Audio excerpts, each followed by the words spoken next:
Então, a reflexão fala sobre o poder do espírito e o espírito do poder. Onde impera a força bruta, não ocorre domínio da razão. Todas as teorias Teorias. filosóficas que Todas as teorias filosóficas que valorizam a eficácia da violência, seja na forma de militarismo estatal, de comunismo operário ou de mecanismo industrial, escravizam o homem, seja por armas, pelo trabalho compulsório ou pelos capitais voláteis. Por outro lado, o reino dos céus é prometido aos mansos e não violentos. E esse reino é essencialmente o reinado da razão e do sentimento, incompatível com qualquer espécie de força bruta. Hegel, Nietzsche, Marx, Dewey e todos seus asseclas são, no fundo, apóstolos da violência e apóstatas do espírito.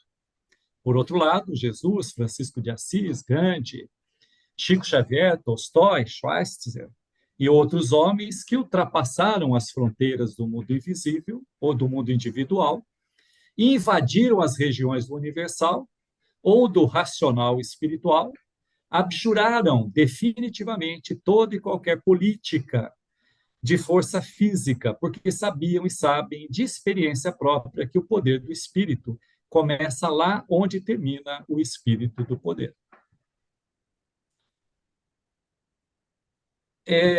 Eu me lembrei aqui da colocação da Joelma, né, quando ela estava falando sobre a vontade, né, sobre essa força que tem a vontade. Ela colocou que, poxa, essa vida, digamos assim, tribulada que nós temos, quer dizer, o mundo globalizado, o capitalismo, enfim, tudo isso, o consumismo principalmente, né? Enfim, faz com que a gente, de fato, enfim, conviva com o desequilíbrio. Enfim, a paz de espírito parece que não está na força, não está no materialismo, quer dizer, não está nessa, vamos dizer, no direito da força, né, como muitos acreditam que podem utilizar para alcançarem os seus objetivos. Né? Não é assim?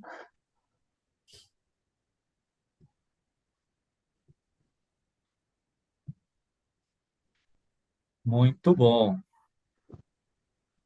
Eu também acho que a paz de espírito está na nossa vontade. Depende muito da nossa vontade. Tá, ok. Então, fica bem claro, né, que, digamos assim, eu preciso sair de mim. E esse sair de mim, sair do eu, enfim, vencer o egoísmo, né? Quer dizer, é expandir o nosso eu individual para a coletividade. Se eu, enfim, não conseguir sair digamos, da instância do meu umbigo, né? Enfim, dificilmente eu vou conseguir essa paz de espírito que a gente tanto almeja, tanto deseja. Bom, nós temos muito assunto hoje aqui. Eu, inclusive, vou me valer aqui de textos, porque não me sinto nem muito à vontade para dissertar a respeito. E a gente vai estar falando do existencialismo, propriamente dito, naquelas figuras do Schopenhauer, do Nietzsche e do Sartre. O Gabriel Marçal também é citado, e a gente vai utilizá-lo aqui, né, para que a gente possa estar até fazendo digamos assim, um contraponto, né, com o existencialismo materialista e o existencialismo cristão, por assim dizer, ou eu diria existencialismo espiritualista. Né? Então é preciso que a gente contextue, né? Que a gente se veja diante do século XIX, porque muita coisa está em ebulição ali, principalmente a vivência do espiritualismo. Quer dizer, a gente não está nem falando aqui ainda do espiritismo, mas estamos falando de uma corrente de pensamento que esteve presente não só na França, mas isso se expandiu para outros países e que foi denominado de espiritualismo racional. Mas, antes de chegar lá, a gente vai encontrar aqui, digamos assim, toda aquela reação pós-iluminismo, pós-revolução, aonde todos estão confiantes no poder da razão, né? Enfim, todos os avanços tecnológicos até então, enfim, cria um ambiente de euforia, poderia assim dizer, aonde a confiança está lá em cima. A razão vai resolver tudo, né? Enfim, problemas sociais, problemas econômicos, enfim, tudo isso, com certeza, esses avanços que, digamos, o materialismo trouxe até aqui vai fazer com que a gente consiga, de fato, né, uma sociedade, inclusive, mais justa, né, porque o lema trazido da Revolução contemplava, né, justiça, liberdade e igualdade. Então, claro, a Revolução Industrial, então, notem, capitalistas, enfim, de uma euforia muito grande, né? E os românticos, né, os idealistas e depois os românticos vão ficar enamorados por isso e, enfim, o patriotismo está presente em tudo isso, tá? Quer dizer, toda essa euforia, a gente pode dizer que levou a uma decepção muito grande, né? E aqui a gente volta a citar, eu tenho certeza que até aqui já foi muito citado, porque a gente está num movimento da história e a gente percebe que ela se faz sempre no movimento pendular, né? Onde, enfim, a gente vai para os extremos e tem muita dificuldade para encontrar o equilíbrio, encontrar o caminho do meio, né? Então, nós entramos no século XX e a gente tem alguns contrastes, né? Quando, principalmente, o Freud mexe com o nosso orgulho e diz que, poxa, se a gente estava acreditando que o consciente era o salvador da pátria, enfim, desistam, né? É o inconsciente que nos dirige. Aí vem a teoria da relatividade, quer dizer, a gente tem uma física que supera a newtoniana, né? E a gente estava muito seguro dentro desse contexto. Heisenberg desenvolve esse princípio da incerteza, né? Que, enfim, o século XXI está trabalhando em cima disso, aquilo que a gente acreditava também, ter domínio sobre uma certa regularidade da matéria, a gente percebe que ela se comporta, digamos assim, de modo diverso diante das consciências, né, que as observam, né? E, diante de tudo isso, a gente vai viver, enfim, grandes guerras, né? Duas grandes guerras nesse período. A gente tem o Holocausto, enfim, tudo isso vai proporcionar ou vai desenvolver revoluções, como a Revolução Russa. A gente tem o evento do socialismo, enfim, Guerra Fria e tudo mais. E, por outro lado, a gente começa a, inclusive, sair da nossa atmosfera, quer dizer, a gente consegue visitar o nosso satélite, enfim, uma grande revolução, né?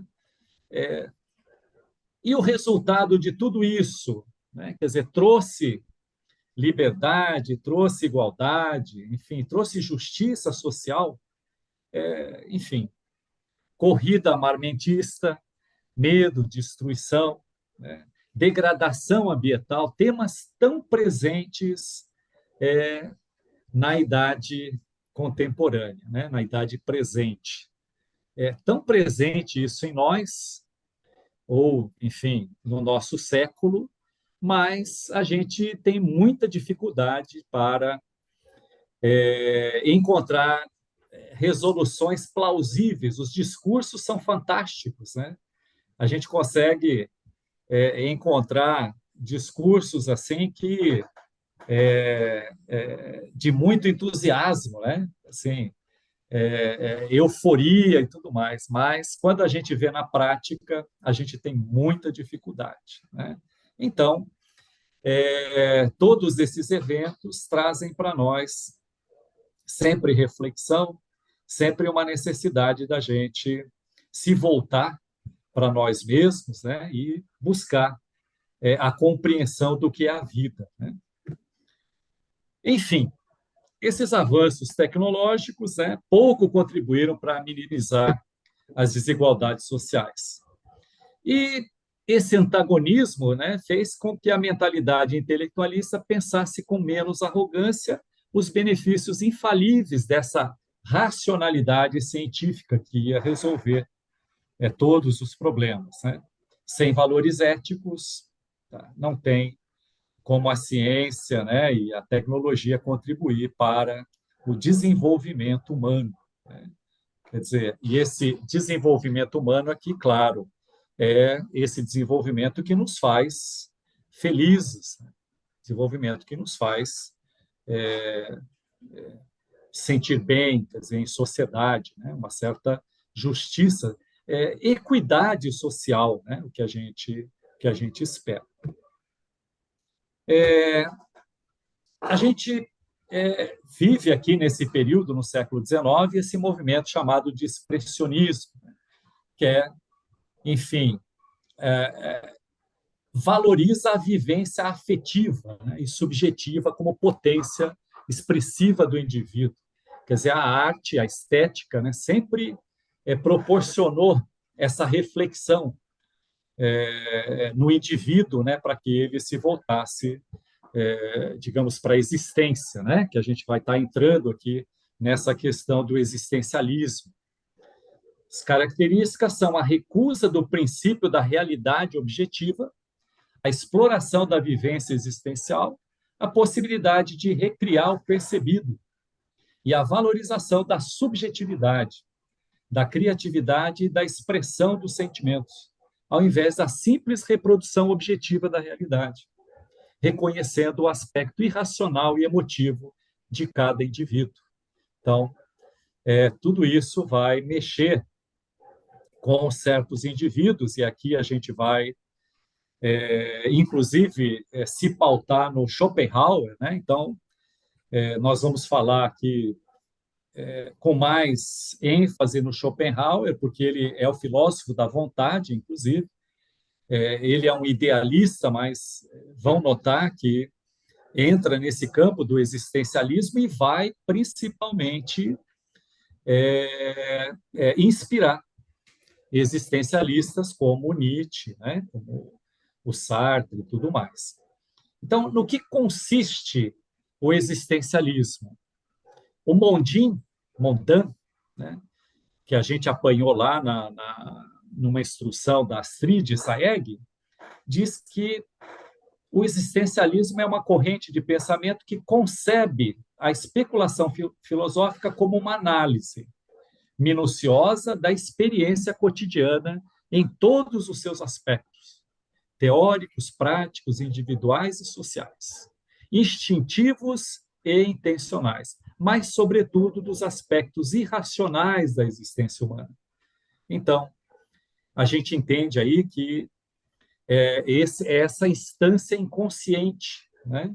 Essa instância inconsciente que, por vezes, nós não compreendemos, ou, claro, temos dificuldade de lidar com ela. Eu vou avançar mais um pouquinho.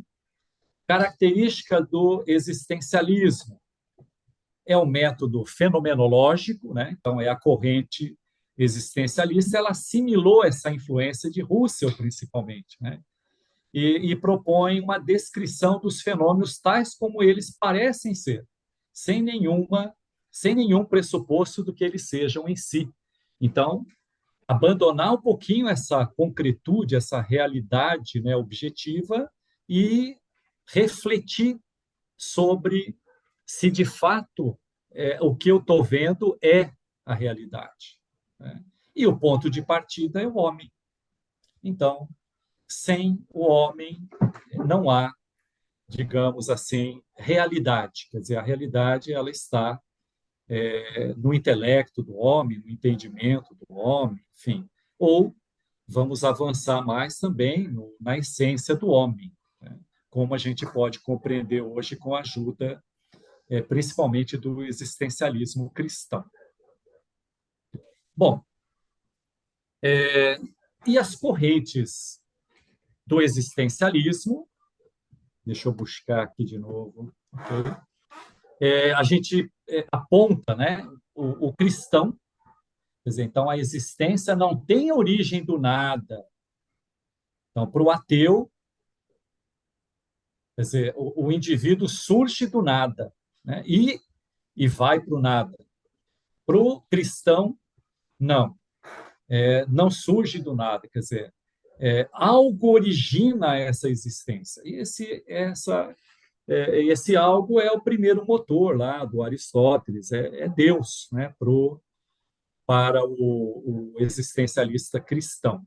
Então, a gente tem um ícone aqui, que é o Gabriel Marcel, e a existência é predeterminada por uma intencionalidade, quer dizer, há uma funcionalidade aí. Enquanto que para os ateus, as pessoas são responsáveis pelas suas próprias ações. Então, o homem é um projeto em construção, né? E é o seu único juiz.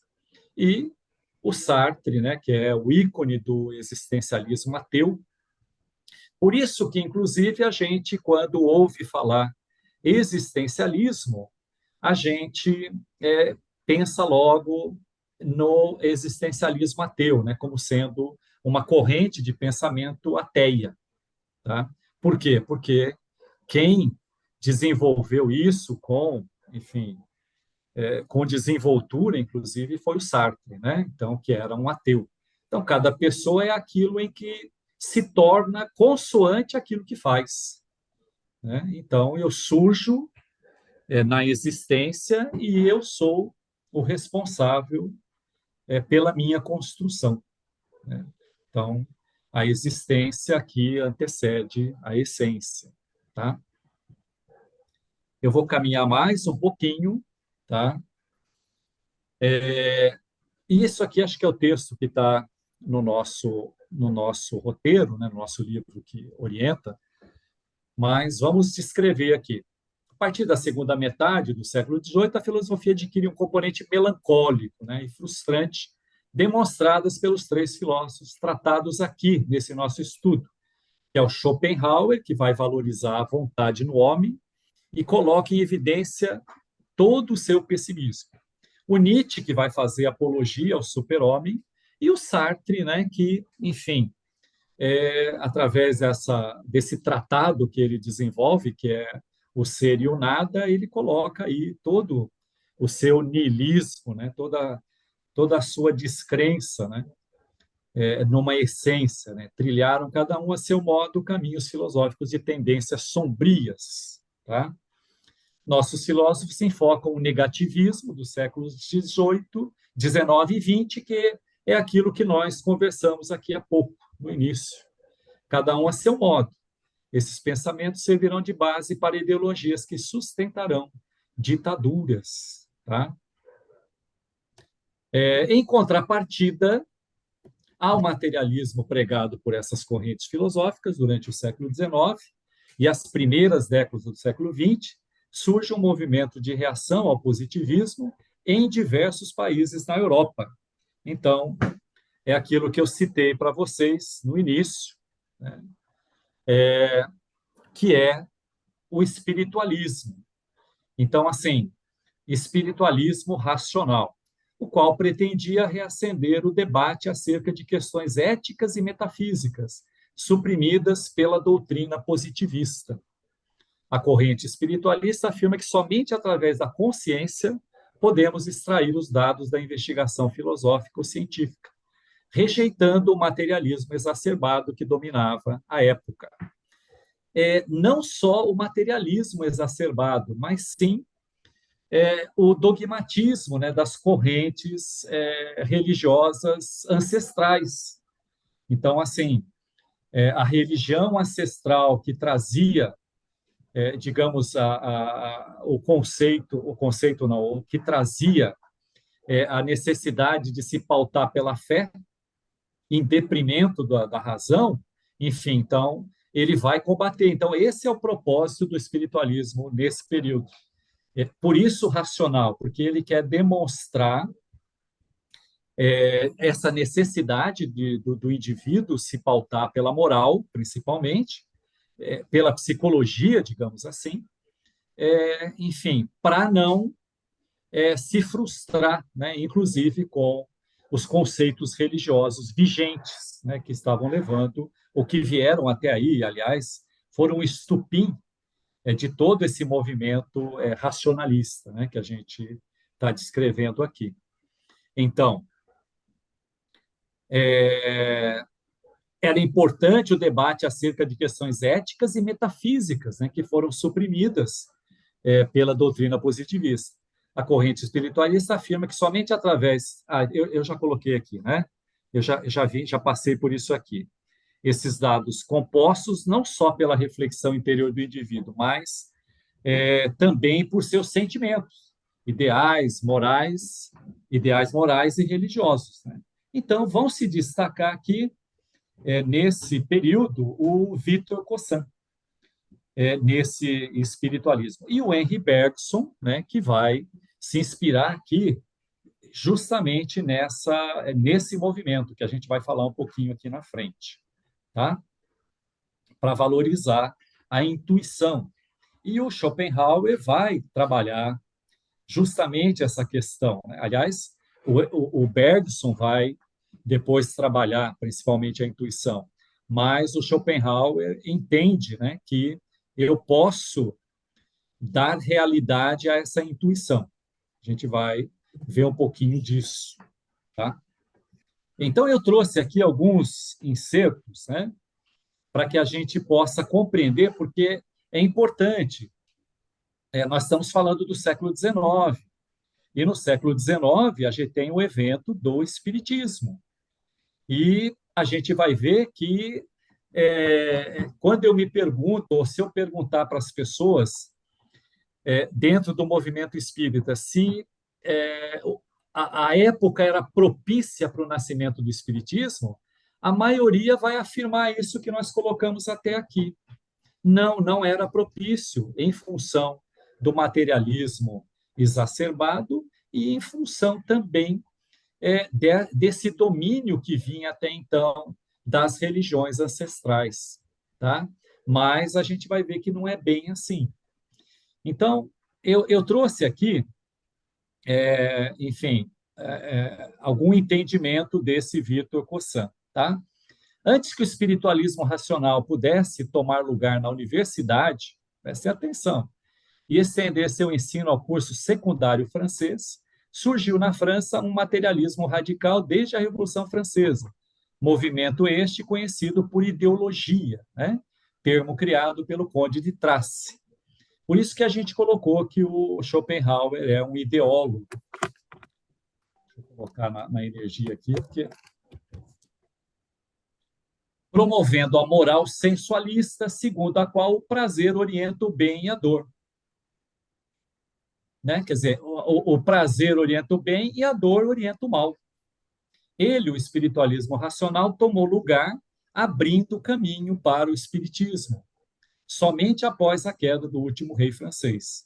Maine de Biran, Royer Collard, Victor Cossan, Theodore Geoffroy e continuadores como Charles Fowler, Jules Ferry e Paul Janet são seus iniciadores. Maine de Biran, um aluno dos ideólogos que percebeu os limites dessa teoria materialista para explicar o ser humano e, buscando a dignidade do eu como ser em si, rompeu esses limites através da introspecção psicológica. Entendeu que as sensações não podem ser a causa imediata do conhecimento, pois para sermos conscientes de alguma coisa, antes é preciso estar consciente de nós mesmos. Tem como seu assistente Victor Gossan, que estudou alemão para conhecer a filosofia de Kant, né? Jacob e Schelling. Vejamos como que o médico Brousseau vai, digamos assim, inspirado em Comte, passar o entendimento da época, né? Atacando esses ideais espiritualistas.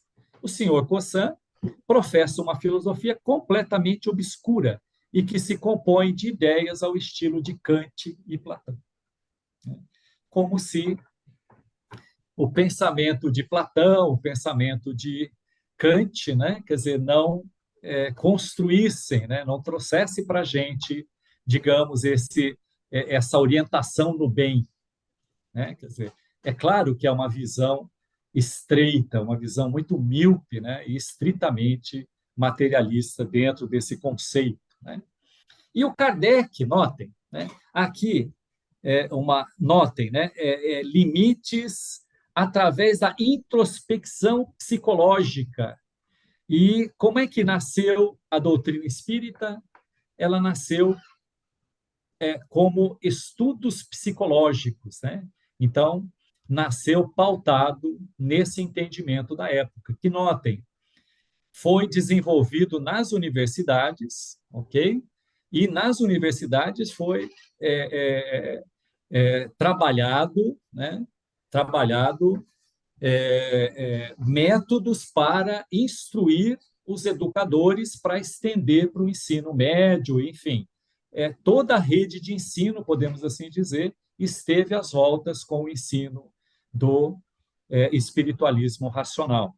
E lá na Revista Espírita, de 1863, o Kardec vai, atento a tudo isso, né, vai colocar: há um século, a sociedade era trabalhada pelas ideias materialistas, reproduzidas sob todas as formas, traduzindo-se na maioria das obras literárias e artísticas. A incredulidade era moda, era do bom tom ostentar a negação de tudo, mesmo de Deus.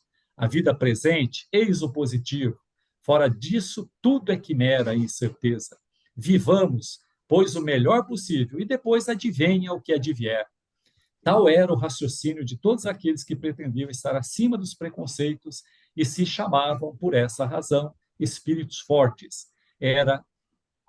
É preciso nisso de convir e de maior número daqueles mesmos que davam ao movimento à sociedade e estavam encarregados de conduzi-la, e cujo exemplo devia necessariamente ter uma grande influência. O próprio clero sofria essa influência, a conduta privada e pública de muitos de seus membros em completo desacordo com os ensinos do Cristo. Né?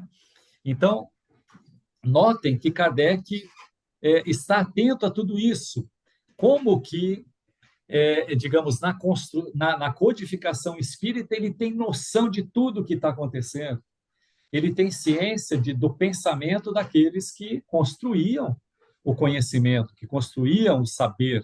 Né? Aí eu vou pegar aqui mais um trecho desse médico Cabanes, que vai buscar as origens da sensação, em contraponto, quer dizer, em ataque a essas ideias espiritualistas, né? As origens da sensação e da consciência no funcionamento da fisiologia humana. Então, vamos abrir aspas para ele. Vemos os alimentos caírem nessa víscera com as qualidades novas e concluímos que ela fez-lhe sofrer verdadeiramente essa alteração. Vemos igualmente as impressões chegarem ao cérebro por intermédio dos nervos. Elas ainda estão isoladas e desconexas. A víscera entra em ação, age sobre elas e logo as envia metamorfoseadas em ideias que a linguagem da fisionomia e do gesto ou os signos da palavra e da escrita manifestam exteriormente. Concluímos com a mesma certeza que o cérebro digere, de alguma maneira, as impressões que ele realiza organicamente a secreção. E com ele, né, organiza essa secreção do pensamento.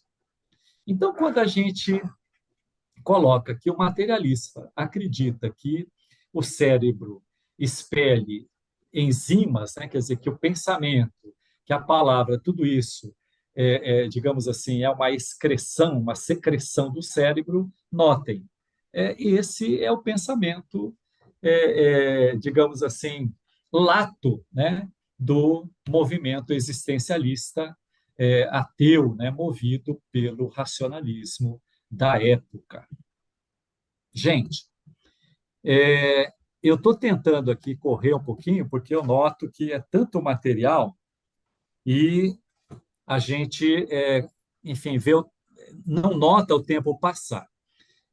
Eu não estou vendo todos vocês aqui, estou tentando uma maneira de voltar de voltar com todos vocês.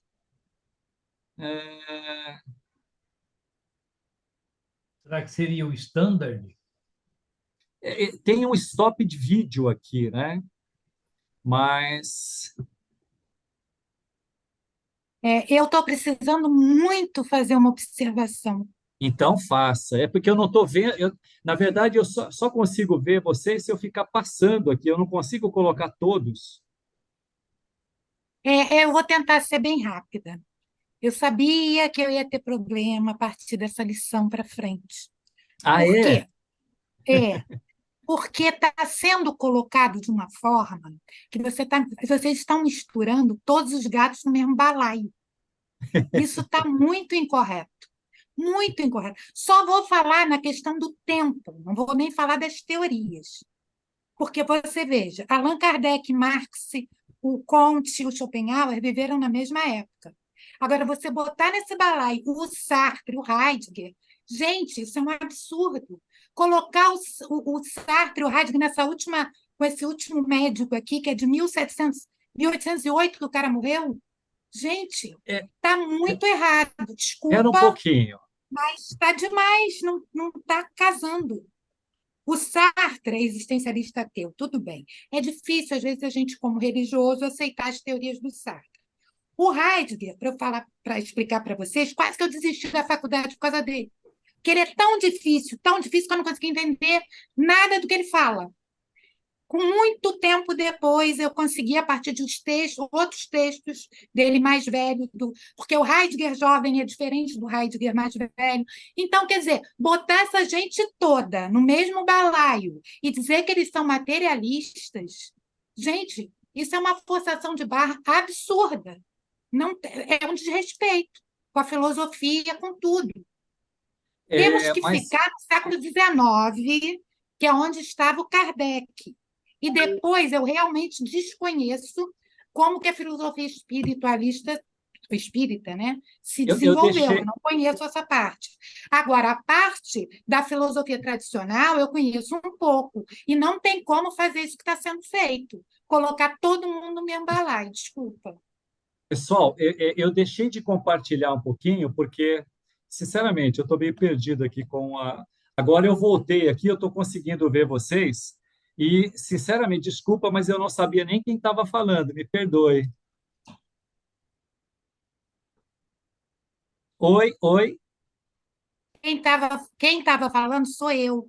Ah, Eu sou a Maria de Lourdes, agora Lourdes, sim, eu sou Lourdes. professora de filosofia e eu estou assim muito desesperada com esse capítulo. Eu não concordo com nada que está sendo dito, absolutamente Então, nada. veja É bem, difícil.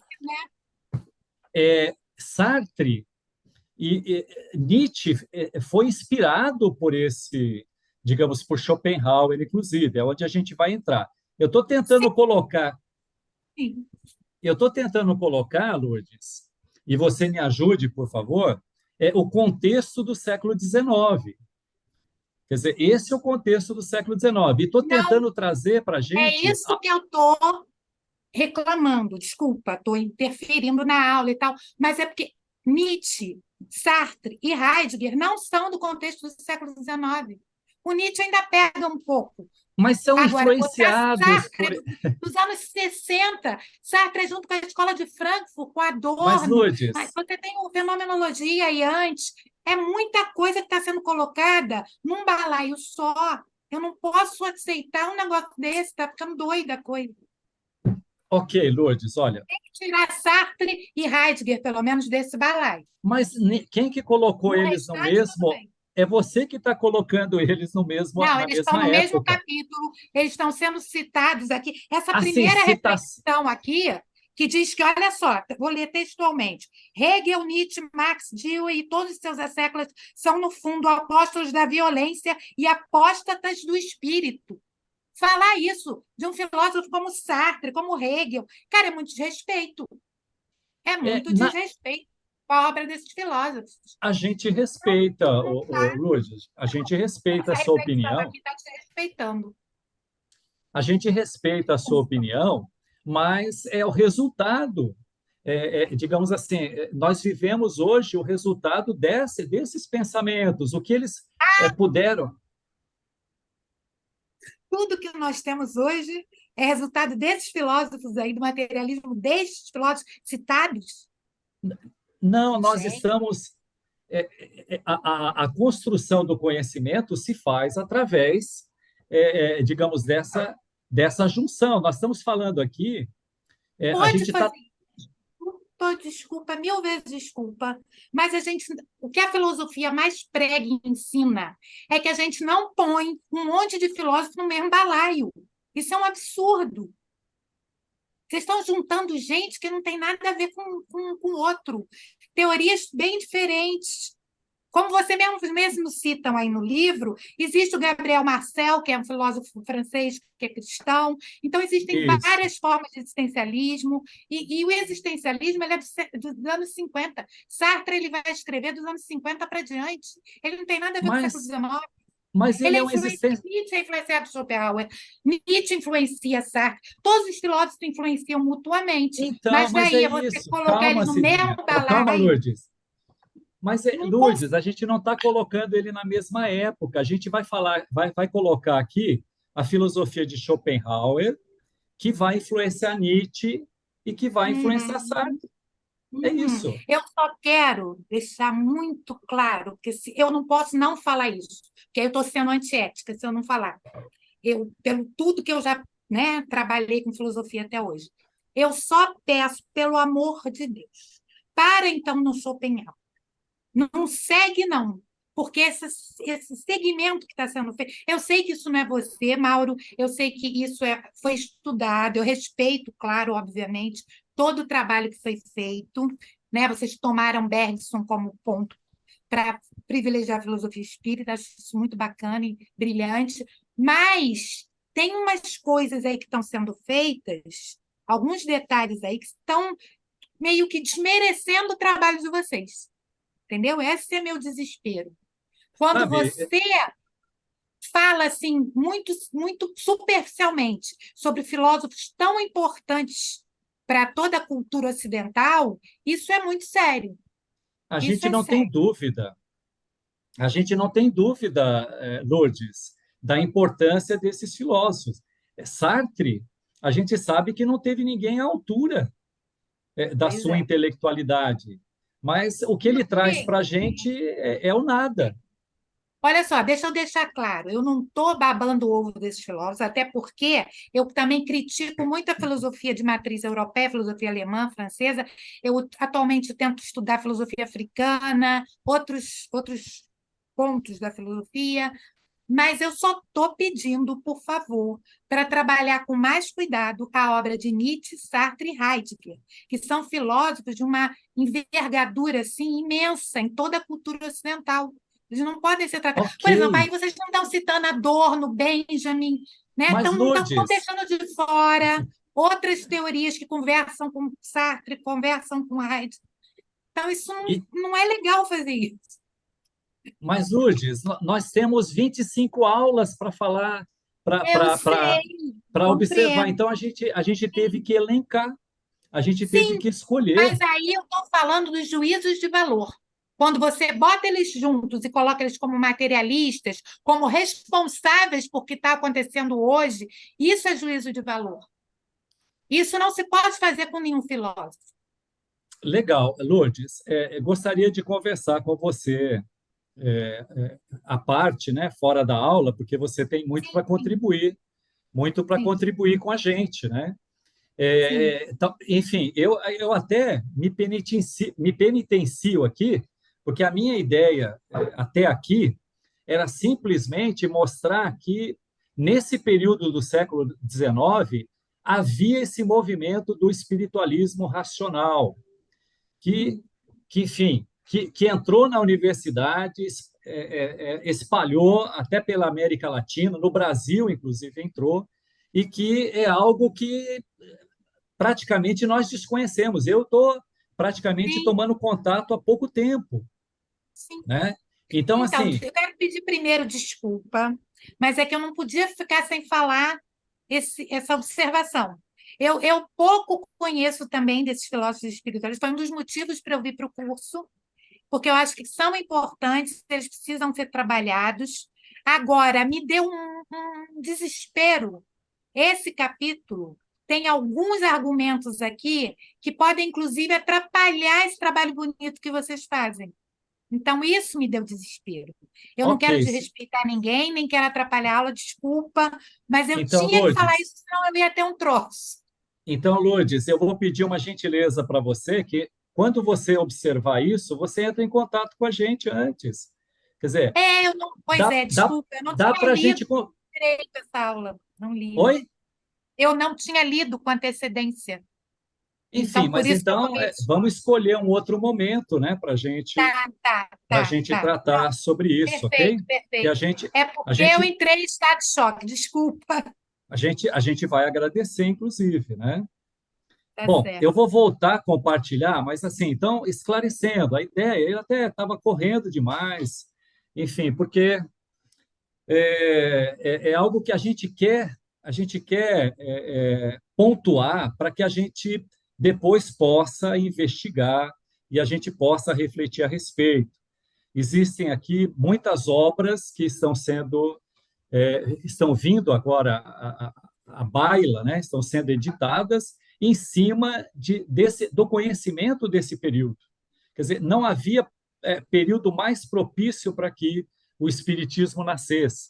E eu quero registrar aqui que na doutrina espírita tem contribuição de todos esses filósofos, viu, Lourdes? Não fica aborrecida, não, porque, por exemplo, Heidegger, a gente não vai nem falar sobre ele, só a citação, porque o existencialismo parte dele praticamente, né? Ele é o pai, digamos assim, do existencialismo, tá? Enfim, mas eu vou voltar a compartilhar, e aí vamos combinar uma coisa aqui. Eu acho que dá para gente fazer uma coisa bacana aqui, e hoje, infelizmente, a gente não vai conseguir, tá? Eu não quero invadir o horário, porque eu sei que muitos têm aí o compromisso com o horário, né? E eu também estou com um probleminha aqui em casa de saúde com a minha mãe e tal, então não quero avançar, tá? Então a gente vai tratar agora, vamos tratar do Schopenhauer, para tentar compreender um pouquinho do seu pensamento, que não é simples, né? Quer dizer, tudo isso é muito complicado. O que a gente tenta fazer é trazer uma motivação, né, para que a gente possa depois, com mais paciência e com mais tempo, e, enfim, claro, com ajuda, inclusive, né, porque a gente depende muito dos interpretadores do pensador, né, a gente possa costurar tudo isso e colocar, enfim, assim, de uma forma organizada, por assim dizer. Tudo bem, gente? Tranquilo? Então, eu vou voltar a compartilhar aquela nossa. Mauro, Oi! eu perdi a conexão, eu estou sem imagem, sem nada aqui, cara. Ah, é?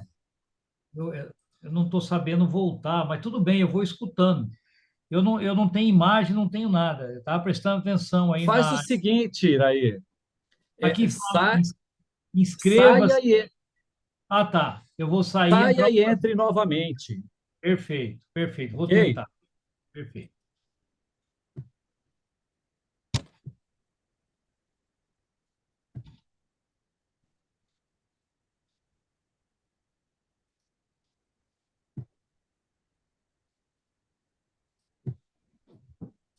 Voltamos.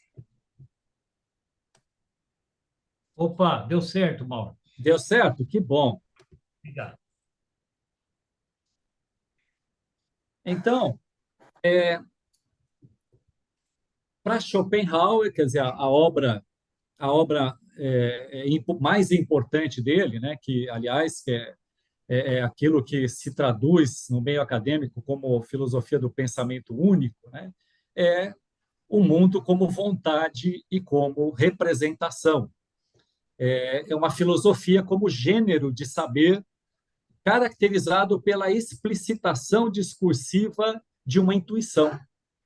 Quer dizer, o mundo é a representação para o sujeito, quer dizer, sem o sujeito, esse sujeito do intelecto, não há, digamos assim, a realidade. Quer dizer, a realidade só existe com o impulso do sujeito, né, ou com a iniciativa do sujeito. E a vontade, ela é insaciável e ela é irracional. Veja, então, no contexto desse pensador, é assim que ele vê o mundo, é assim que ele vê a realidade. Tá? E ele foi influenciado, né? E aqui eu vou abrir aspas para ele, como ele mesmo diz: eu confesso que não acredito que a minha doutrina poderia, de algum modo, ter surgido antes que as Upanishads, Platão e Kant tivessem simultaneamente lançado seus raios dentro da mente de um homem. Né? Então, digamos, na doutrina hindu, né, no hinduísmo, em Platão e em Kant, que ele vai se apoiar, é nesse tripé que ele se apoia para construir a sua doutrina. Né? Então, Schopenhauer como vontade, o mundo como vontade e representação, é isso que a gente coloca aqui, quer dizer, baseado nesse tripé. Em Platão, né, quer dizer, esse conceito de mundo sensível e mundo inteligível, né, digamos assim, trouxe para Schopenhauer o entendimento de uma realidade que está além da física, né, e da qual representa tudo que está sensível. Portanto, as coisas não são como são em si mesmas, tá? Como as percebemos, quer dizer, nós é que criamos uma representação dessas coisas. Nós é que criamos aquilo que, enfim, tem no mundo. Sem o sujeito, para Schopenhauer, isso não existiria. Então, de Platão, fica claro esse entendimento, né, de uma realidade metafísica, enfim, que, aliás, é perfeita para Platão e que, enfim, reproduz, copia, né, as coisas sensíveis no físico. De Kant, ele, ele vai, como Kant faz a distinção entre o nômeno e o fenômeno, né? Então, ele vê como uma representação intuitiva, que é a inteligência prática dos homens, adquirida por experiências sociais e naturais. E a representação abstrata é a inteligência teórica dos homens, adquirida pela cultura. Então, a gente vai ver aqui mais à frente um pouquinho, ele vai pegar esse conceito de Kant, tá? Aonde Kant coloca que a gente tem contato somente com o fenômeno, e o grande trabalho de Kant foi tentar explicitar isso e chegar à conclusão que não foi possível, e o Schopenhauer vai discordar disso. Quer dizer, ele discorda de que eu não posso, né, chegar à realidade do nome. E a gente vai ver mais à frente um pouquinho como é que ele representa tudo isso. Tá? E do hinduísmo, o hinduísmo se pauta no véu da ilusão, que se opõe ao Deus, né? Quer dizer, que se opõe àquilo que é a origem de tudo, né? A causa, no caso, e que a gente dá nome de Deus, que seria um criador, um preservador, né? E, ao mesmo tempo, o destruidor absoluto de toda a realidade primordial. Portanto, o princípio da individuação impede o homem de enxergar a realidade. ele, o homem, deve negar a vontade. Então, naquele conceito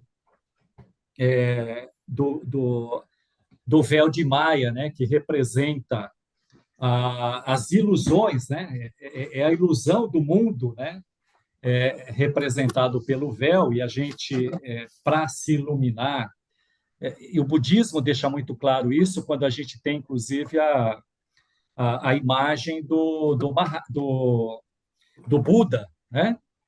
Enfim, daquele sujeito que vivia num mundo, enfim, sem conhecer a dor, sem conhecer as vicissitudes, as adversidades, e de repente ele entra em contato e consegue, né, digamos assim, negar a vontade, como o Schopenhauer coloca, que seria uma afirmação da coletividade. Quer dizer, então, essa saída da sua própria existência, quer dizer, eu nego a própria existência, que, aliás, muita gente confunde com suicídio, mas não é isso, não. Né? De fato, um processo de iluminação, tá? Um processo místico, por assim dizer. E o Schopenhauer acredita que, sem esses conceitos, ele não teria desenvolvido nada disso, né? Não teria chegado a essa conclusão que ele chegou.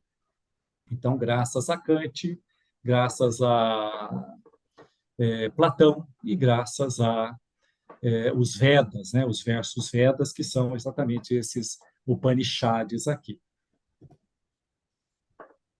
E o Schopenhauer vai dizer: para o homem que pratica compaixão, o véu de Maia cai de seus olhos e a ilusão do princípio de individuação o deixa. Ele reconhece a si mesmo em todos os seres, em cada sofredor. Ser curado dessa errônea noção, desiludir-se de Maia e praticar trabalhos de compaixão são a mesma coisa. Né? Então, ele vai se alinhar a esse processo e vai descrever dessa maneira, né, que é através da prática da compaixão que eu vou conseguir sair dessa obscuridade, desse véu que ilude a realidade na qual eu penso. Por quê? Porque a vontade, como ele diz lá, é irracional. Né? Enfim, a vontade é ilusória, ela é irracional.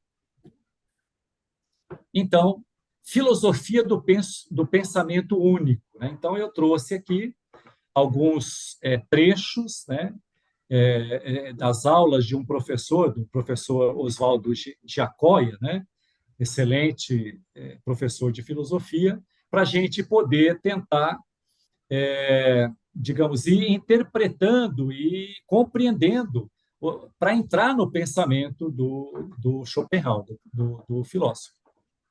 O mundo é a representação de uma evidência que precisa ser explicitada. Né? Então, essa evidência, eu entendo, né, assim, que ele já está se referindo ao nômeno lá, a coisa, digamos assim, o nômeno do Kant, que ele, para ele, não poderia ser explicitado, e para o Schopenhauer é possível. Então, o mundo é autoconhecimento da vontade. E a base é esse tripé que a gente já citou e tentou explicar um pouquinho, digamos assim, a essência do que ele tirou. Né? Então, parte da crítica da razão pura, ele vai partir dessa crítica que Kant faz, né? E conhecer é aquilo que aparece para nós através da razão. A saber, conhecer é cognoscer aquilo que se torna fenômeno para nós. Então, nesse ponto, o Schopenhauer concorda com o Kant. Então, se aproxima de Kant com duas diferenças. A primeira é a possibilidade de conhecer a coisa em si. E a segunda, que é possível intuir pelo intelecto. Quer dizer, entendimentos que traduzem todas as categorias da razão em Kant. Então, todas aquelas categorias da razão que Kant desenvolveu, né, quando ele fala dos conhecimentos a priori, enfim, 12 categorias que ele coloca lá, em qualidade, quantidade e tudo mais, necessidade até, enfim, são reduzidos a apenas um. Para Schopenhauer, é causa e efeito. tá? Mais à frente, quer dizer, então uma filosofia como gênero de saber caracterizado pela explicitação discursiva, conceitual de uma intuição. Então eu começo a entrar nesse campo de, digamos assim, explicitar, vamos dizer, a coisa em si. Por filosofia, o Schopenhauer entende um gênero de saber que se propõe a explicitar essa intuição. Então, assim, lembrando lá do expressionismo, então, a arte expressa isso intuitivamente, quer dizer, a coisa vem como um todo. O artista, ele consegue explicitar isso na obra, seja uma pintura, seja uma escultura, enfim, né? Então, essa intuição que ele tem da coisa que, digamos assim, não está explicitada, ele consegue ver, por exemplo, na matéria, dentro do mármore que ele vai esculpir, coisa assim.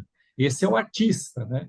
Agora, o pensador, o filósofo, ele precisa de um outro gênero, né? Então, notem assim, e dá para a gente compreender como é que ele está pensando, né? Como é que ele está trabalhando essa reprodução. É produzir de forma discursiva a apreensão imediata de uma intuição. Parte dessa apreensão imediata do real, mas ela não se limita a exprimir aquilo que é o objeto da apreensão de forma universal, a exemplo da arte, onde o artista traduz na obra de uma só vez aquilo que ele intuiu. Na filosofia se expressa por conceitos, essa apreensão de forma discursiva.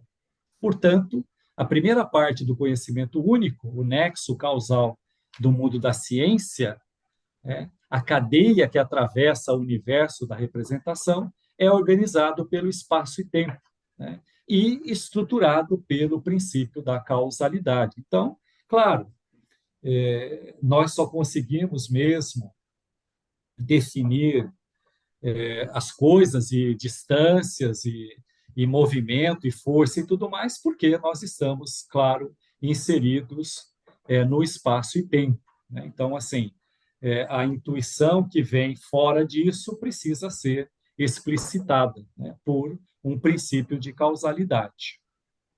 E entrando nesse mundo de representação, quer dizer, o mundo é representação para o sujeito, né? Quer dizer, para o sujeito do conhecimento, para o sujeito do intelecto, né? Como ele entende, tá? O mundo é portanto, vontade e representação. O mundo é objeto para o sujeito do intelecto, o sujeito do entendimento. Mas o sujeito do entendimento não é a única experiência que podemos ter de nós mesmos. Então, em Schopenhauer, não há objeto sem o sujeito. E só há objeto em relação ao sujeito. Portanto, no sentido epistemológico, quer dizer, no sentido da teoria ou no sentido do conhecimento, só é possível pelas formas a priori da sensibilidade, ou seja, espaço e tempo. Então, o espaço e tempo é a redução que ele fez das categorias a priori do Kant. E pela forma universal do entendimento, ou seja, causa e efeito. Então, esse é o método da ciência, né? Causa e efeito. A vontade é insaciável e irracional, segundo ele, né? Somos cônscios de nós mesmos, enquanto sujeito do conhecimento, sujeito da representação. Mas se mergulharmos para dentro de nós mesmos, vivemos uma experiência de nós mesmos, enquanto não pensamos como sujeito da representação e acessamos o que nós somos além do sujeito da representação, o sujeito da vontade. Vontade aqui é entendida como o universo das nossas emoções, quer dizer, as nossas afetações, todas as sensações que nós temos, mas que é preciso fazer uma distinção, né? Então, ele está falando aqui que nós estamos acessando o que nós somos de fato, né? O sujeito da representação. Mas a vontade em Schopenhauer, ela é diferente, né? Das nossas emoções, dos nossos afetos. Quer dizer, ela, de fato, é algo que eu só conheço através lá daquele processo de iluminação, que é aquele processo de individuação, de sair desse processo de individuação, enfim, ir em busca do meu eu interior, né? Quer dizer, aquele que está fora da realidade visível, da realidade física. Tá? É uma experiência direta, como ele coloca aqui, né? Enfim, é o nosso corpo, né? Então, assim, ele fala que não é o nosso corpo que temos, é o corpo que somos. Então, é nesse princípio, até para deixar claro aqui essa questão de considerar materialista ou não, a gente vê muita aproximação do Schopenhauer com o entendimento cristão até, nesse sentido, tá? Quando ele fala da compaixão, quando ele fala nessa necessidade aí da gente expandir para o coletivo, tá? Então, há sim uma aproximação muito grande, mas entenda, ele está falando aqui de corpo, né? Ele está falando que tudo isso não é só de corpo humano, inclusive. Tudo isso, toda essa vontade entendida como o universo das nossas afetações, é próprio de todo ser vivente. Então, é algo que, digamos, ele provém das células, isso provém do corpo, quer dizer, por isso que a gente citou anteriormente, até para fazer assim um vasculho no contexto do tempo, aquela colocação daquele médico que deixa muito claro assim essa questão do materialismo, né? Mas a gente vê assim que a gente não pode, de fato, ser, digamos assim, não podemos generalizar, né, como foi colocado aqui, tá? Nosso corpo vivido como vontade, ou seja, como uma fratura, né? Um ímpeto, um anelo, quer dizer, eu saio dessa realidade. De fato, é algo místico, né, para poder alcançar essa compreensão dentro dessa filosofia do Schopenhauer. Eu vou, por exemplo, né,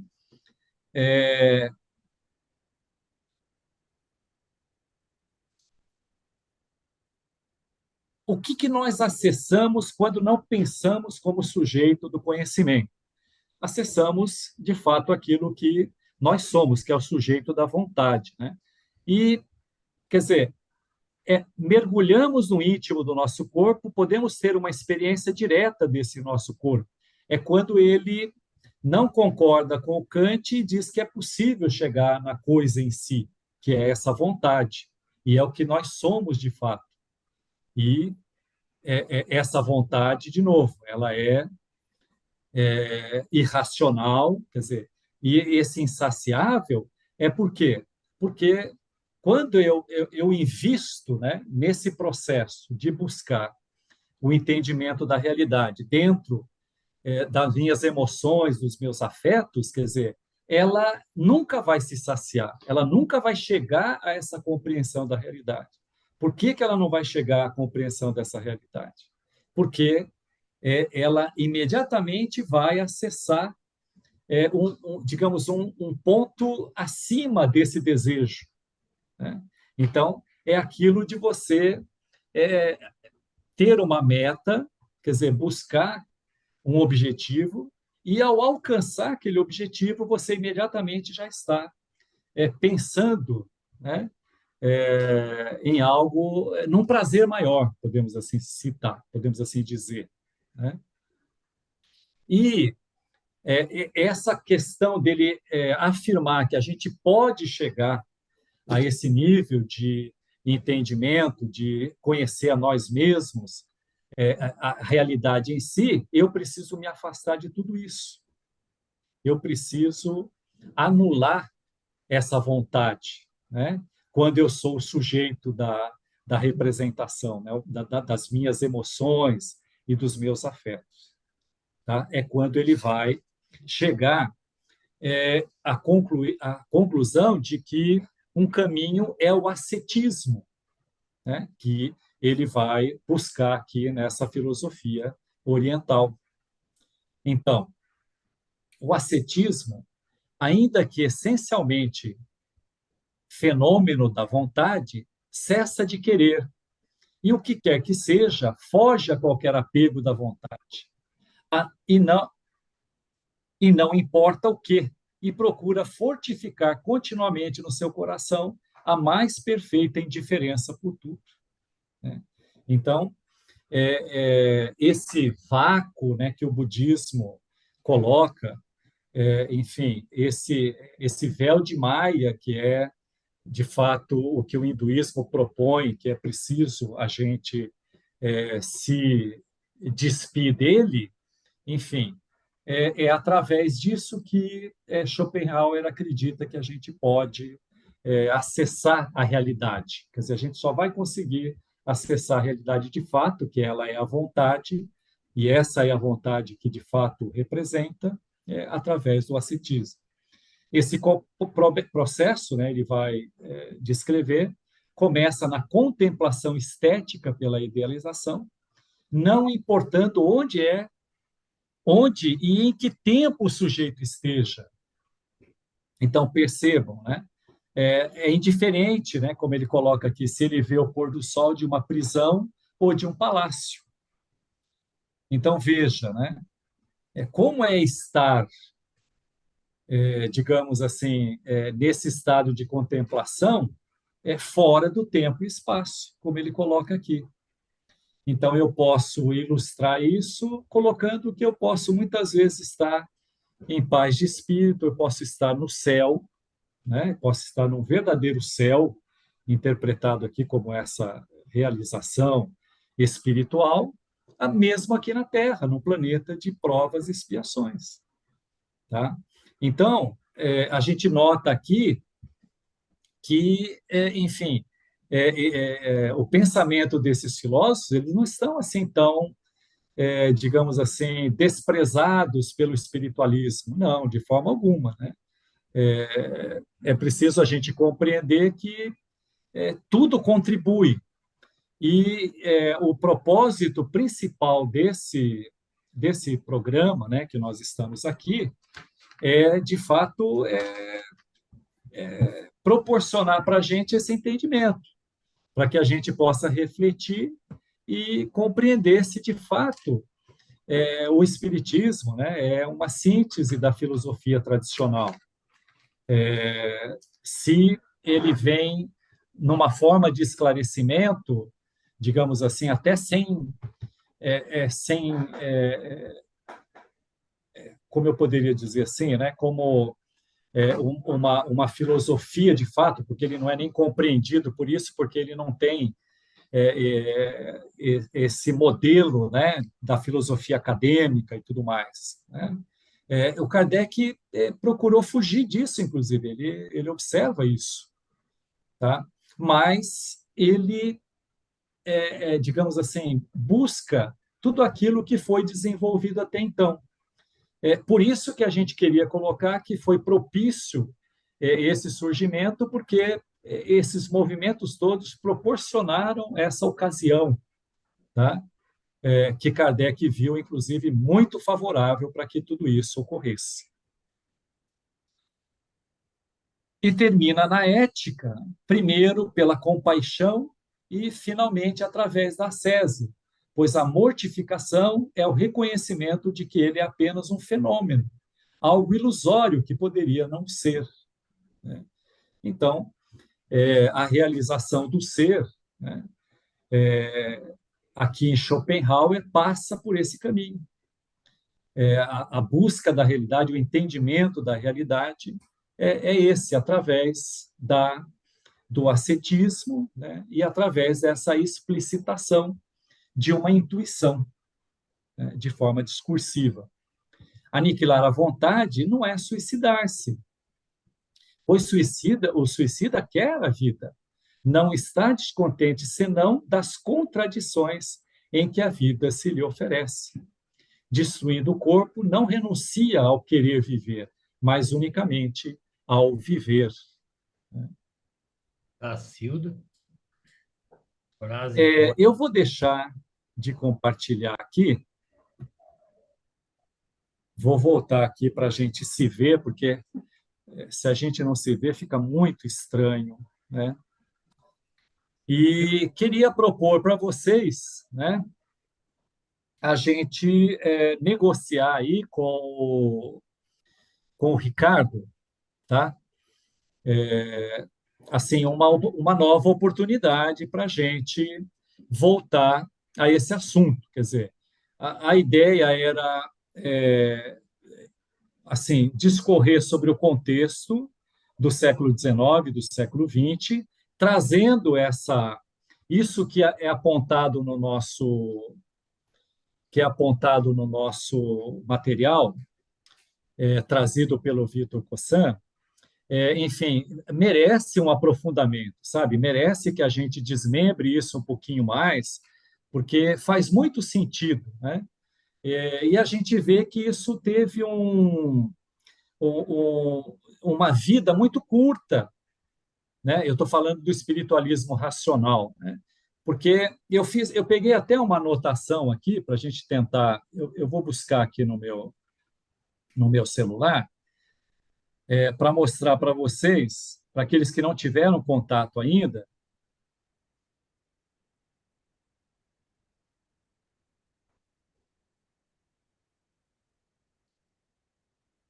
que esse projeto, né, ele foi construído, foi a partir de Vitor Cossan, mas Paul Janet, principalmente, vai elaborar uma estrutura, né, para isso. Eu diria que hoje seria uma grade escolar nesse sentido, né? Então, a primeira divisão que se faz das ciências, nesse tratado de filosofia, então, portanto, é um tratado de filosofia, ele vai criar uma estrutura na Universidade de Sorbonne, lá no século XIX. Então, uma estrutura de ciências exatas e matemáticas. 2, as ciências naturais, que estudam os objetos do mundo físico. Então, aí, física, química, biologia, aquela coisa toda, tal. As ciências morais, tá? Que estudam o mundo moral, o qual compreende as ações e o pensamento do gênero humano. E entende o homem como uma alma encarnada. Tá? Quer dizer, isso aqui está acontecendo muito antes de Kardec. Está acontecendo muito antes de Kardec. Okay? E essas ciências morais, que seria, no caso, essa segunda parte que ele coloca aqui, o último estágio, né, dessa compreensão, ela tem mais 4 subdivisões. E aí entrariam as ciências filosóficas divididas em classes. Então, psicológicas, então, uma ciência psicológica, psicologia, lógica, estética, moral, aquela coisa toda, né? Metafísica, então trataria da teodiceia, psicologia racional, cosmologia, enfim, tudo aquilo que o espírito, digamos assim, as ciências psicológicas, que foi o nascimento do espiritismo, trata a respeito. No segundo, numa segunda divisão, ciências históricas. Então, história, arqueologia, tá? Enfim, geografia, né? Estudam os acontecimentos e o desenvolvimento humano no tempo. As ciências filológicas, né? Então, filologia, etimologia, paleografia, enfim, toda essa área, né, que tem como objetivo a linguagem, quer dizer, a expressão, né, do ser humano. E as ciências sociais e políticas, tá? Então, política, jurisprudência, economia, tá? Que estudam a vida social do ser humano. Então, isso aqui em 1885, tá? Que surge, ou melhor, que é elaborado esse tratado, né? Claro que Janet está elaborando aqui, mas o nascimento do espiritismo racional é anterior a isso.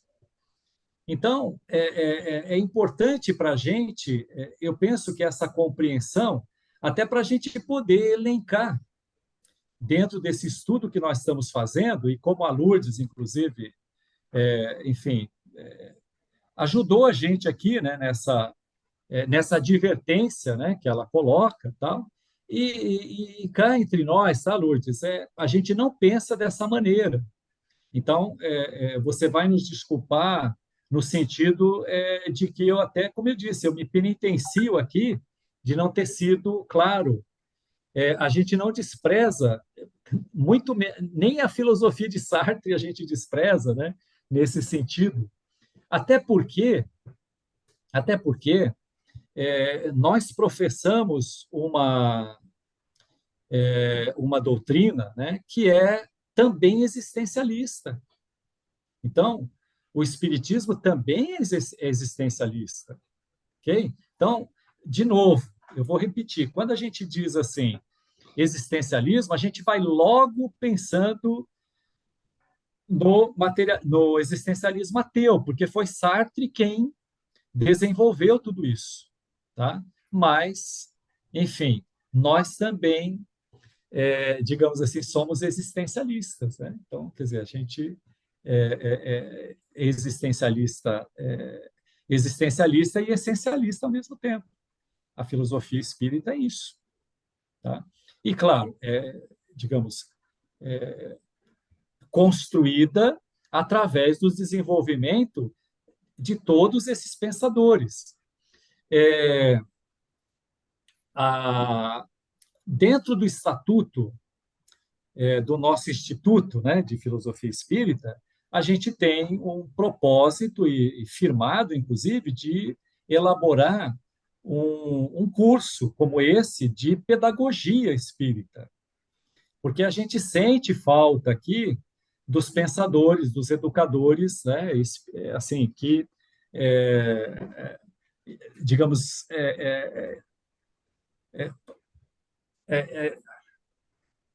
desculpa, gente, estou atropelando as coisas aqui, né? Digamos assim, que intuíram Kardec, né, no sentido de codificar a doutrina.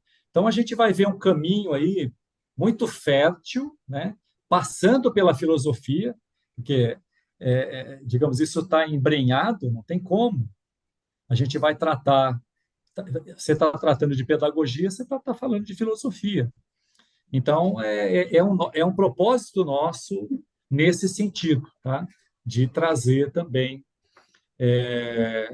mais à frente esse trabalho, né? Essa contribuição. Mas a gente, enfim, às vezes a gente força a barra mesmo, né? Querendo, por vezes, dar uma forçadinha aqui para sempre tendo em mente um dos objetivos do curso, que proporcionar um entendimento de que, no século XIX, esses princípios e fundamentos espíritas, eles vieram para nortear a humanidade. E eles são, digamos assim, uma síntese do conhecimento até então. Tá? E aqui a gente não consegue, claro, tratar do conhecimento da humanidade, né? Quer dizer, então, o Alain, né? Quer dizer, a contribuição dele foi fantástica aí, né? Em, digamos assim, trazer no entendimento dele aquele que seria um caminho que a gente pudesse desenvolver, que a gente pudesse trilhar, né? Para, enfim, contribuir, para poder ajudar, né? Nesse desenvolvimento. Até a ideia é adquirir consistência naquilo que a gente acredita, né? Porque o que a gente vê na consciência desses pensadores é essa firmeza que eles têm, né, na construção daquilo que eles acreditam, tá? Enfim, assim, então, nossa, rivalizam, inclusive, não tem o menor problema em rivalizar, né? Inclusive, discordar, né? Quer dizer, aliás, é esse movimento dialético é que faz com que a gente avance, com que a gente progrida, né? E, enfim, eu acho que é bem por aqui. Eu vou ficar por aqui assim. E voltando, eu vou conversar com o Ricardo para a gente, digamos assim, proporcionar uma outra aula sobre Schopenhauer, sobre Nietzsche e sobre Sartre, né? E aí eu incluí aqui no material o Marcel, né? O Gabriel Marcel, e também a filosofia espírita, né? Nesse sentido de que ela tanto é essencialista como existencialista, tá? E queria ouvir de vocês aí, tá? Queria que vocês, enfim, conversassem um pouquinho, até opinassem. Eu comecei essa discussão toda, meti o pitaco onde eu não tinha que meter, mas enfim, eu posso Tá dar uma feito, sugestão? Lourdes, tá feito. Enfim, tá Posso dar feito. uma Tranquilo. sugestão? Mauro, libera minha câmera aí. Schopenhauer foi muito bem explicado, tá? Maravilhoso, assim. Achei que você conseguiu aí um apanhado maravilhoso. Não sei os colegas, mas por mim, acho que o Schopenhauer já está bem trabalhado. Assim, o que eu fiquei meio apavorada desse ataque todo não foi por nada, mas é porque, justamente, às vezes a gente quer encurtar um caminho e, às vezes, o caminho mais curto não é o melhor. Eu concordo com você. É, Eu concordo. então, assim, a minha sugestão é só, você trabalhou bem essa questão do século XIX, ainda tem mais coisas até que a gente poderia colocar aí, mas, como você falou, o curso tem um tempo, né? Não dá para falar tudo. Mas, assim, tem o positivismo. Eu acho que o espiritual, esse nascimento eu estou falando de orelhada, tá? Que eu não tenho dados, mas eu acho que contrapõe muito ao positivismo. Esse materialismo aí que a gente faz, que a gente vê, está muito Sim, ligado mais ao positivismo do que ao sim, existencialismo. O sim, existencialismo ele vai surgir mais adiante, depois do Kardec. Claro que o Kierkegaard é o antecessor do existencialismo, sim, mas sim, assim, sim. você vai ter uma mudança, porque tem as guerras mundiais, muita coisa acontece depois do Kardec, que o Sartre e o Heidegger, eles vão falar e combater a sociedade do pós-guerra. Então, já é uma outra. O Nietzsche está na época do Kardec, sim, a gente pode abordar o Nietzsche. Sim, Ele sim. trabalha com a moral vitoriana, mas aí que tá, por mais que o Nietzsche seja um filósofo também muito difícil, né? Ele também é muito o filósofo do martelo, como o Kierkegaard é o filósofo do pessimismo, o Nietzsche é o filósofo da destruição, do niilismo, Ele, mas ele é o da ele vontade, ele é o da vontade de potência. isso, pois é, ele tem coisas muito boas também, que muitas vezes ficam escondidas. Então, eu proponho que se trabalhe mais esse século XIX, botando nesse pacote aí o Nietzsche, que também é dessa época, e aí o existencialismo fique para uma aula subsequente, porque aí realmente eu não posso nem ajudar, porque do Kardec para lá eu não conheço quase nada da doutrina espírita. Então, eu não sei como essa doutrina espírita, filosofia espírita, conversaria com o pós-guerra, entendeu? Os filósofos do pós-guerra. Porque aí você vai ter ainda o Foucault, você vai ter outras questões, questão do poder, que vai ser muito trabalhada. Então, aqui no livro não avança para o século XX. Sim, na verdade, A segunda metade, né? A segunda metade do é, século XX. essa Eu vontade de acho que é isso. poder, essa vontade de poder aí, ela tá explicitada aí no Nietzsche, no caso, né? No trabalho que a gente desenvolve aqui, tá? Então, aí depois o Foucault, o Deleuze, então isso vai sendo explorado pelos filósofos depois do pós-guerra. Aí você vai ter o pós-existencialismo, enfim. Você tem várias vertentes que vão. Ok, Lourdes, mas Mas vamos, então, vamos, mas aí, vamos lá. só para eu fechar. Então, a minha sugestão é: eu acho que Schopenhauer foi muito bom, pode agora trabalhar, no caso, Nietzsche, e aí, não sei, aí eu não vou. Não vou dar muita sugestão, como eu falei, eu desconheço a filosofia espírita, e aí vocês aqui conhecem bem. Mas a minha sugestão é só essa, deixar Sartre para mais além. Sartre, o Heidegger, para uma Então, outra nessa, aula. nessa passagem, né, quer dizer, para o objetivo do curso, a gente trabalharia aqui o Nietzsche na sequência e o Sartre, tá? Pois é. Independente de época, porque, enfim, eu não vejo problema da gente fazer isso, tá? Mas agora, senão a gente precisaria ir para a universidade. Então, assim, né? Não, Não tem, não, não não tem é, outra porque maneira. assim, Porque, não, então, quer ver, olha só, qual Lourdes, é a minha grande dúvida, que eu não sei se é dúvida de mais alguém? É como que após Kardec vai haver essa conversa entre a filosofia e, e a doutrina espírita? Até então, peraí, eu estou acompanhando, está maravilhoso, entendeu? Todos que foram precursores de Kardec, né? Vocês fizeram uma coisa maravilhosa. Agora, eu estou muito em dúvida de como seria após Kardec. Essa é a minha grande dúvida. E por isso que fiquei um pouco nervosa agora, mas porque nós essa estamos visão vivendo, materialista, nós, ela tam- é. nós, tam- nós estamos vivendo o pós-Kardec. Sim, claro. Enfim, Pois é. então, assim, saindo Então, mas nós daqui, já estamos no século XXI. Já é saindo muita daqui, coisa, muita coisa. saindo daqui, nós vamos para os temas da filosofia. A nossa próxima aula aqui nesse livro é a filosofia espírita. Sim, sim. Então, aí a gente vai enfocar pensadores espíritas. E depois a gente entra nos temas da filosofia tradicional. Depois que a gente trabalhar os temas da filosofia tradicional, aí que nós vamos entrar na filosofia espírita, que é o terceiro livro. Entendi. Percebe? Então, assim, não tem pós-Kardec aqui. Nós estamos vivendo o pós-Kardec. Então, a filosofia nós trouxemos até aqui. Mas então não deveria entrar nem o Sartre, nem o Heidegger. Vai lá, e aí. Deveria. Eles deveriam ter sido como os outros. Os outros não foram trabalhados. Vocês pararam basicamente aqui, né? Na filosofia tradicional.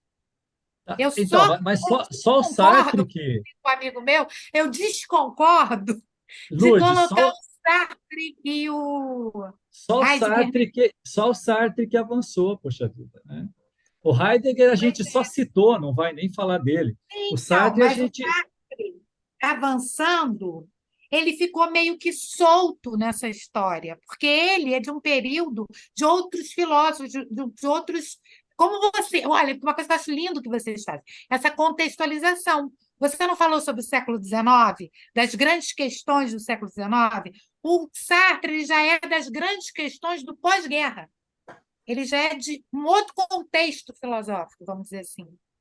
Então, acho que ele ficou meio Legal. deslocado nesse contexto do século XIX, entendeu? Essa é a minha, assim, Tá bom, tá bom, tá bom, tá ótimo, humilde tá ótimo. consideração. Não estou dizendo que eu estou certa, mas, Tá. assim, foi o que me chamou a atenção.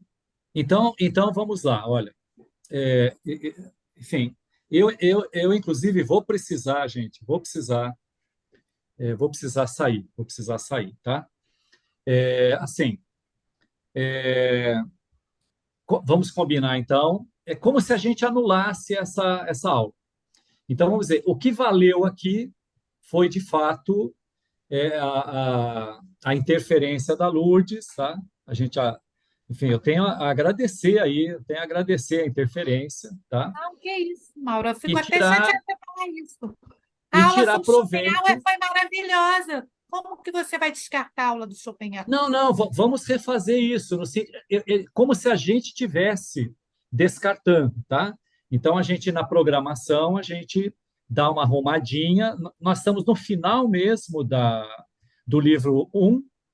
A gente só tem mais uma aula depois, então tá tranquilo para a gente avançar um pouquinho mais aqui na frente, tá? E refazer isso, quer dizer, voltar aqui para esse ponto que nós paramos, tá? E arrumar a casa, por assim dizer, tá?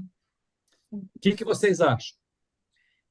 Eu acho. Alguém quer se posicionar? Alguém quer Eu, colocar, sa- dar uma eu- contribuição para a gente? Você está ouvindo minha voz? Estou ouvindo, Iraí. Para variar, eu tirei do ar tudo que eu não entendo esse bico, mas acho que minha alma está presente aí para falar alguma coisa, se ele Ai, que permitir. bom, que bom. Eu entendo, e eu não estou sem o rosto aí, não, porque eu gostaria de estar olhando a carinha de cada um, Mas irmão nós aí. estamos te vendo aqui, Iraí. Então, eu não sei o que eu fiz aqui. Mas então é o seguinte, eu entendo essa angústia da Maria de Lourdes de ter assim interferido, é normal. E ela acaba de dar um exemplo da verdadeira filosofia. Não é na dialética que a gente busca a luz, não é no desentendimento, no inconformismo que nós buscamos a compreensão, não é na vontade maior do que os efeitos físicos que vence, digamos assim, a nossa intensidade para entender alguma coisa.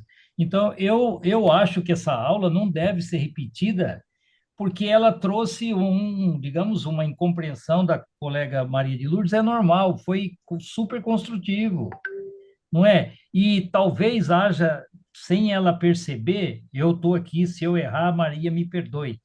Parece que há uma crítica dela, talvez, ao espiritismo, talvez à origem do espiritismo, talvez não sei qual a fé que ela, digamos, pratica. Eu, por exemplo, fui católico até os 65 anos, de lá para cá eu virei um estudioso da doutrina espírita.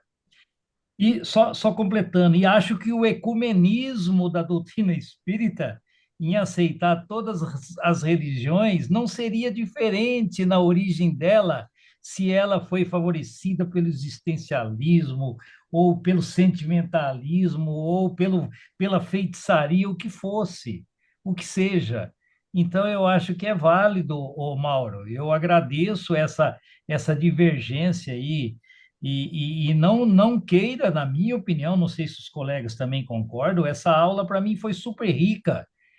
Se não houvesse a interferência da Maria de Lourdes, não teria havido, digamos assim, a faísca para a gente buscar. Eu, por exemplo, vou começar a ler mais ainda sobre o que ela levanta aí, mas eu acho que a sua aula foi brilhante e eu agradeço. Não, eu também concordo com você de que a contribuição é excelente. Quer dizer, isso tudo só tem a agregar. Isso tudo só tem a agregar. Quando eu falo de retomar, para a gente concretizar aquilo que a gente, enfim, deixou aqui. A gente tem mais, a gente tem o Nietzsche para tratar, tem o Gabriel Marcel, enfim, a, digamos, a filosofia espírita, né, como também existencialista. Então, é, eu penso que vale a pena, né? Vale a pena a gente voltar, tá? Levantado a mão está o Marcelo. Marcelo?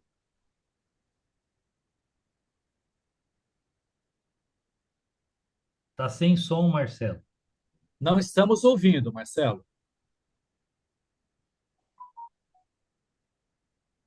Não. Agora sim. Eu não estou ouvindo, Marcelo. Eu também não. Não, não. Ele está com o microfone aberto.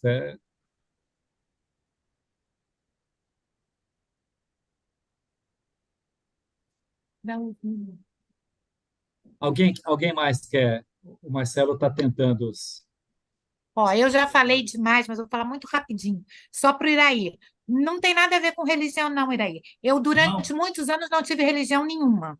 Eu agora estou me aproximando da doutrina espírita, mas eu não tenho, assim, cara de pau de dizer que eu sou espírita. Estou flertando com a doutrina espírita, Mas seria um mas prazer receber, a minha seria um prazer questão, receber você na doutrina, Maria. Venha para nós. a minha questão, claro, eu admiro muito.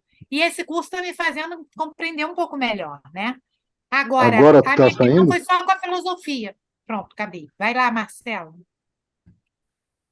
Assim, vou dar aqui o meu depoimento, já que a Maria de Lourdes também provocou, querendo saber a opinião dos colegas, eu vou dar aqui o meu depoimento.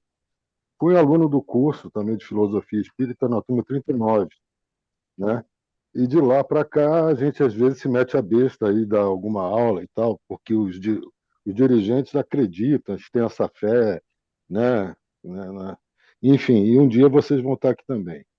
Mas, assim, de participação de outros cursos, eu estou achando assim, sensacional, né? Inclusive pela presença da Maria de Lourdes, porque ela faz justamente essa ponte, né, do conhecimento filosófico a fundo, né, na filosofia, na academia, né, com essa vontade indomável dela de querer ver, né, a questão disso se concretizando, como é que foi a influência desses filósofos na formação da filosofia espírita. Então, assim, fora o choque, o estado de choque que ela ficou, né? Enfim, ela se incomodou, realmente bateu no íntimo dela, no âmago do ser dela, né? Uma professora aí com mestrado e tudo. Então, assim, nessa área de filosofia, né? Ela levantou assim os aspectos no rigor acadêmico, né? Sobre a questão temporal e também sobre a questão da época, em alguns detalhes que ela conhece a fundo, né? Então, essa aula foi exatamente enriquecedora por isso, Exato, né? É exato. assim, muito enriquecedora, porque ela levantou pontos que às vezes passam desapercebidos para o aluno do curso de filosofia e pode incorrer em erros conceituais de enquadrar determinados filósofos numa mesma linha de pensamento, etc. e tal. O material do curso, né, muito o esforço de Allan Kardec, né, que foi aí o mentor do Mauro, do Ricardo, do Custódio, que eles tiveram esse prazer de conhecer essa pessoa com vontade indomável, né? A meu ver, ele precisa de alguma atualização. Eu já tive oportunidade falando isso para o Mauro. A questão, né, de direitos autorais, de não modificar o material de Krambeck, entra também, né, numa certa imobilização disso, né? Mas eu até acredito, viu, Mauro, que o Krambeck ficaria até muito orgulhoso que vocês pudessem evoluir esse material, enriquecer ou abrir em outros capítulos, não sem desmerecer o direito autoral dele, mas fazer algumas apostilas de apêndice, né, Sim, para sim, poder sim, trazer, sim, né, não, sim, temos o livro base, né, que sim. é feito por ele, mas a gente ter algumas sessões de apêndice, onde caberia, de repente, algumas erratas, algumas, de repente, complementações, tais como a Maria de Lourdes traz aqui para a gente.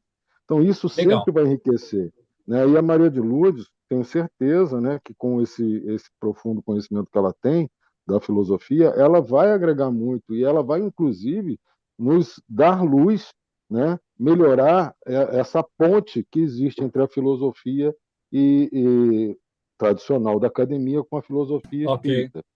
Entendeu? Eu acho essa participação dela, dos demais colegas aqui com as suas perguntas, o Iraí, todos aqui que já contribuíram de alguma forma, muito valorosa para a doutrina em si, né? Eu acho que foi a gente está na dialética aqui e é uma oportunidade da gente rever essa possibilidade de estar agregando outras contribuições também, não só da Maria de Lourdes, do Elmo. O Elmo tem uma, é, uma cultura judaica também, então tem várias, a Vanessa com o budismo, entendeu? Tem várias coisas aqui que Sim, podem sim. estar agregando nesse curso, tá? Mas aí é Legal. assunto para vocês discutirem aí os dirigentes mais tarde, tá? Mas achei ótimo, né? Essa questão do timing, a cronologia, essa coisa bacana, tá? É a minha opinião. Ok, Mas gente. obrigado aí pela oportunidade que nossa, a gente não vai ver isso em lugar nenhum. Obrigado, Obrigado. Marcelo. Obrigado. Bom, minha gente, como eu disse, eu sinceramente preciso me ausentar. E se vocês não tiverem mais nada a observar, eu vou encaminhar para a prece de agradecimento. O Carlos chegou, maravilha. Beleza, amor. Peguei só o finzinho da aula. A gente tinha combinado aqui que quem entrasse ainda faria o encerramento. Pois é, rapaz, eu estou vendo o clima tão acalorado aí, né? Então, deixa eu fazer aqui para acalmar. Lembrando que, como eu falei na última aula que eu fiz, acho que a aula do Hegel, filosofia é discussão, filosofia é debate, filosofia é isso mesmo, é dialético, né? Não existe uma verdade absoluta, né? Eu acho que não tem necessidade, como disse o Marcelo, de rever a literatura do Alain. Cada um que vai fazer a aula, ele vai tentar buscar suas fontes, e a aula é dialética mesmo. A gente pode até rever algumas coisas, mas eu acho que isso não deve ser uma preocupação. Eu acho que o fato de um falar e o outro ter um outro ponto de vista, e é bacana que faz uma dialética, que a Maria de Lourdes, ela vem com um viés acadêmico, e a gente vem com um viés mais da doutrina espírita, né? Da filosofia espírita. Então é bacana, eu acho muito saudável essa dialética, e sempre num tom respeitoso, dessa forma, e é por aí mesmo. Eu não vejo nada de errado nisso, não. Aliás, eu achei que a implicância era só comigo, eu fico feliz de saber que não é só comigo, é com todos, então isso me deixa muito feliz. A gente adorou implicar contigo, Carlos. A gente morreu de rir. Agora, uma coisa vai ter que fazer. A Maria de Lourdes, eu já falei isso, talvez do terceiro ou quarto livro. Mauro, se você quiser sair, pode sair. Eu acho que você está meio avexado, né? Pode ir que eu já encerro aqui.